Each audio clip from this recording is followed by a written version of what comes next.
Olá, meu nome é Alisson Roberto Isidório. Hoje eu vou apresentar a pesquisa A Formação Docente Centrada na Escola, advindo da relação supervisor-professor, à luz da teoria da escuta sensível. Essa pesquisa faz parte da dissertação do mestrado profissional em Gestão, Planejamento e Ensino, e hoje eu vou apresentar uma parte dessa pesquisa juntamente com a minha orientadora, Josiara Cristina Pereira de Souza. É um prazer participar desse congresso, uma forma de enriquecimento, de conhecimento e troca de ideias.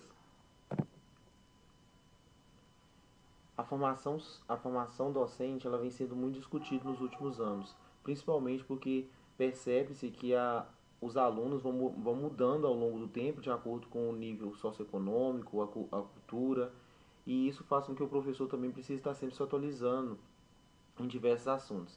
Entretanto, é, este trabalho parte de umas experiências minhas em relação à minha atuação como supervisor pedagógico.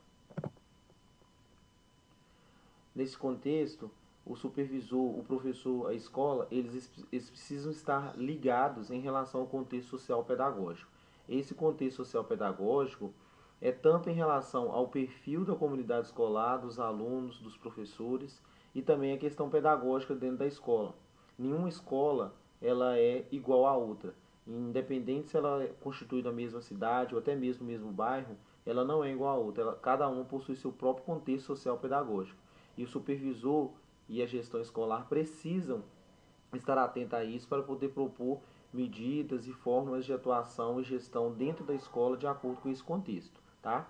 E então Canário vem dizer o quê? Que existe uma impossibilidade de fundar as práticas profissionais dos professores em receitas passíveis de uma aplicação generalizada, independente dos contextos. Então o autor ele vem propor o quê? Que não é possível fazer uma formação e até mesmo o agir do professor dentro da escola sem essa questão do contexto social pedagógico, né? Então é importante, né, os autores vêm apontando para isso que é importante esse contexto. Então, Iberno, que possui 3 livros, 2010, 2009 e 2011, ele vem dizer o quê? Que a formação centrada na escola ela surge na década de 70 no Reino Unido, em um evento promovido pela Organização para a Cooperação e Desenvolvimento Econômico, a OCDE. Então, o que essa formação centrada na escola ela traz? Abandona-se o conceito absoluto de que a formação e a atualização científica, didática e psicopedagógica do professor para adotar um conceito de formação que consiste em descobrir, organizar, fundamentar e revisar e reconstruir a teoria. Então, o professor vai participar de todo o processo de forma que ele tanto vai fazer os apontamentos, quanto também vai fazer os apontamentos em relação às resoluções. Então, considera-se fundamental que no momento do planejamento, execução e avaliação dos resultados da formação, o professorado participe do processo da mesma e suas opiniões sejam consideradas. Então, nessa concepção de formação, o professor ele sempre vai ser escutado, as opiniões, a verbalização do que ele externar sempre vai ser valorizado no intuito de melhorar tanto a sua atuação no contexto social pedagógico, quanto também a atuação do supervisor no sentido de melhorar a qualidade do ensino dentro das escolas. Já outro autor, que é o Novoa, ele tem alguns estudos, principalmente os estudos publicados em 1992, 99, 2011 e 2019.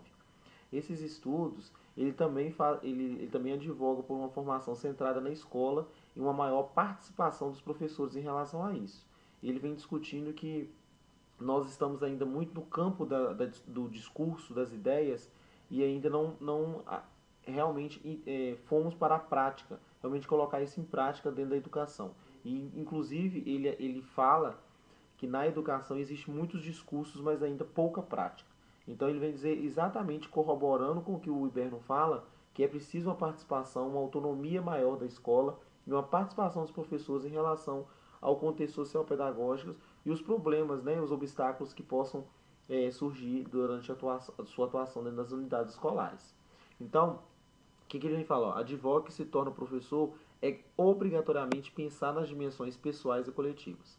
É impossível aprender a profissão sem presencialidade, sem apoio e colaboração de outros docentes. O ambiente escolar deve ser um espaço onde os professores possam compartilhar experiências, desafios e dificuldades. Um local onde, sem medo, pode expor ideias e não apenas aplicá-las advindas do poder público. É necessário ter como eixo norteador que o lugar da formação de professores também é o lugar de sua profissão.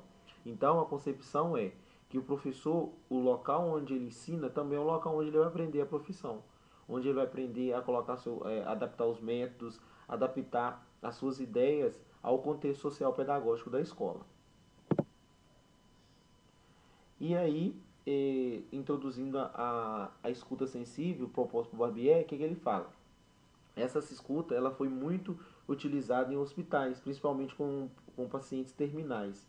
E ele percebeu que escutar esses pacientes melhorava o bem-estar e a qualidade de vida deles. Então, ele diz que é preciso agora teorizar melhor essa parte, essa teoria na educação, porque ainda ela está pouco estudada. E aí ele sugere pesquisas à ação e também faz essa diferenciação de ouvir e escutar. Então, escutar vai muito além de ouvir. Né? Escutar é o escutar não somente com a audição, né? Mas também com o olhar, com o tato. Então, é dar atenção à devida pessoa. E aí ele diz que, e esse escutar, a pessoa que está na posição de escuta, nessa escuta sensível, essa escuta ativa, ele jamais pode rotular a pessoa que está falando, o interlocutor. Porque é, sem causar estereótipos, a pessoa, o profissional que está ali escutando, que no caso da nossa pesquisa é o supervisor escolar, ele está ali para escutar e auxiliar, problematizar aquilo que está sendo dito, de forma que o professor possa compreender, ajudar na compreensão dele para fazer sua atuação dentro de sala de aula.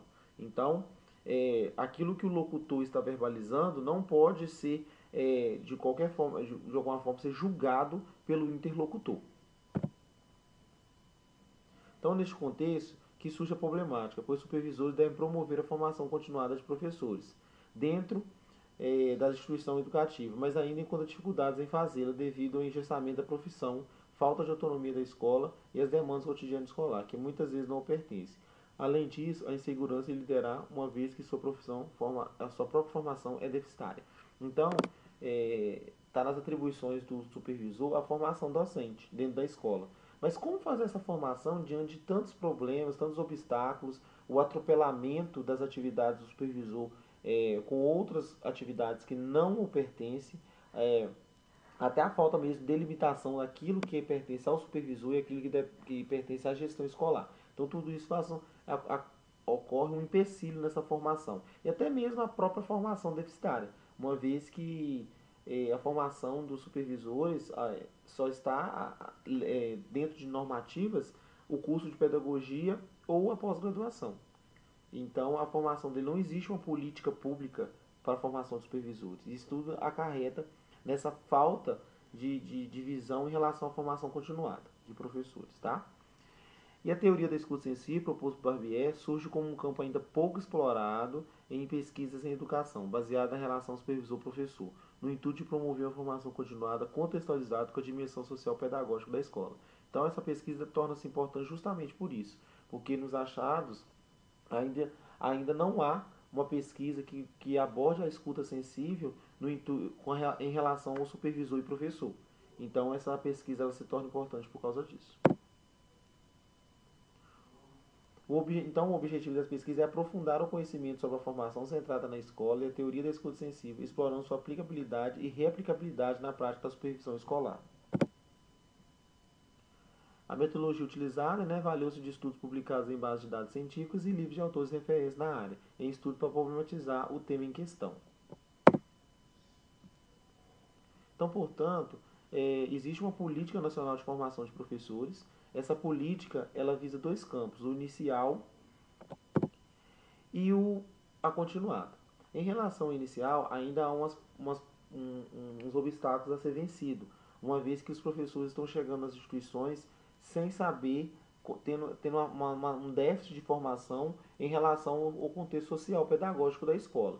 Então, muitas vezes, o que está se estudando nas universidades está descontextualizado com o que ocorre realmente dentro nas maioria das instituições escolares.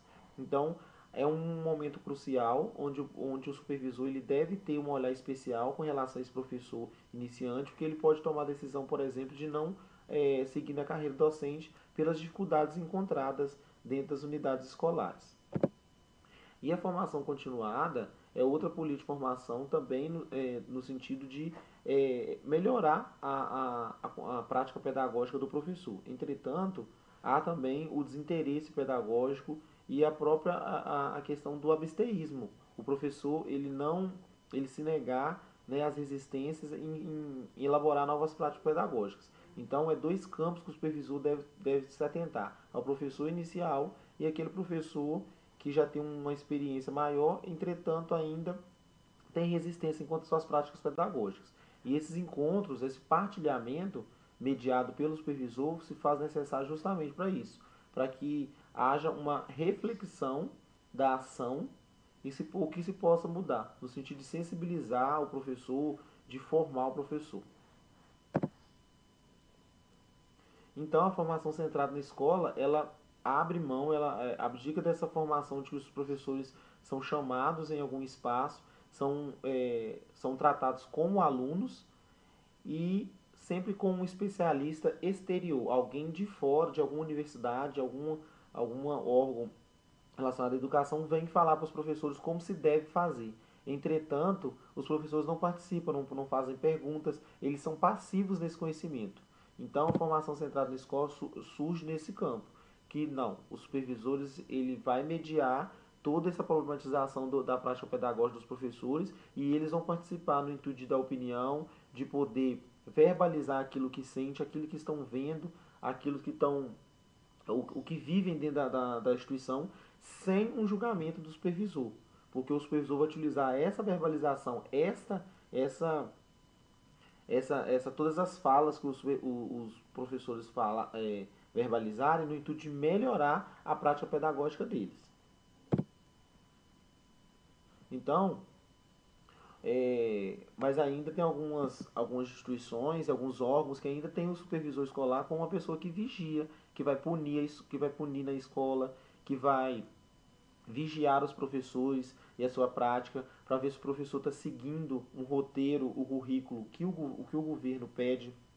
Então ainda há essa problematização, ainda há essa tendência. Entretanto, a tendência da supervisão hoje é a problematizadora, é problematizar o trabalho docente no intuito de melhorar a sua prática pedagógica. Então a escuta sensível ela surge justamente nesse campo, do supervisor escutar e problematizar o trabalho pedagógico dos professores no intuito de melhorar a sua prática pedagógica sem um julgamento, sem fazer estereótipos, sem rotular os profissionais, mas sim de ajudar na atuação dentro de sala de aula, juntamente com esse contexto social pedagógico que é tão importante, você compreender o espaço onde você atua, onde você dá aula, para você melhorar e pensar em metodologias próprias para aquele espaço. Essas são algumas referências que eu utilizei. Ainda é uma pesquisa em andamento, né, da minha dissertação de mestrado, então ainda não tenho resultados da minha pesquisa. Mais uma vez quero agradecer. Muito obrigado.